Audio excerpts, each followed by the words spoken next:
Well, I got back from Honduras last night, basically real early in the morning, so I slept in today. Just wanted to give you a quick update. What a great trip it was.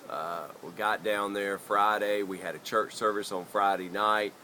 Saturday morning, we had a men's conference an hour outside of the capital city of Tegucigalpa.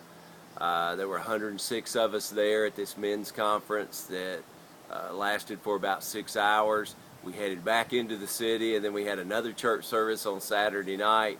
All during this time interacting with the different leaders in the church of Impacto, that is an 11-year-old church, and they are now running. Normally they do a service on Saturday night, 2 on Sunday morning, and they have 1,000 people in the church. It was just an election weekend, and so they couldn't have services on Sunday this particular weekend. But they've also now started 2 other churches. They have multiple leaders trained to do this. Most of the people obviously speak Spanish in the church, but a lot of them are bilingual and speak English. So I was able to communicate with a lot of them. When I would be speaking, they were actually using interpreters, so that was a new experience that I haven't been involved in probably 20 years now. So I had to get back into that rhythm. But it was just great interacting with the people. And one of the things that I think has been most thrilling about this is, for all these years of the history of PC3, we've been praying for God to involve us in different areas of the world, to be making an impact in the lives of people.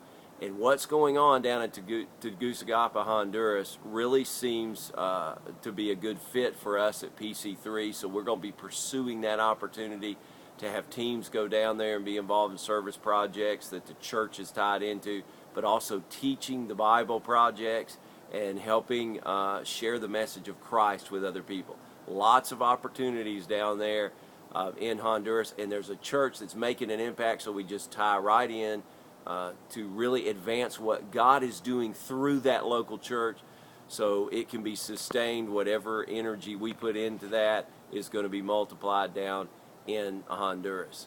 So what I want you guys to do is to pray about what involvement God might want us as PC3 to have, and individually for you. The whole reason I was down in Honduras is I've been praying for God to allow me an opportunity to go on the mission field, to do something teaching oriented, and specifically I'd been praying about this work down in Honduras. I knew the missionary family that had started the church 11 years ago, so I wanted to see what God was doing down there, and because of prayer, God opened the opportunity at the last minute, and I was able to go down there for the weekend. So are you willing to pray? Are you willing to pray and say, God, would you use me to do something around the world, and specifically, do you want me to be involved in a trip to Honduras? So pray about that. Thanks for praying for me, and let's partner to see what God's going to do in churches all around the world.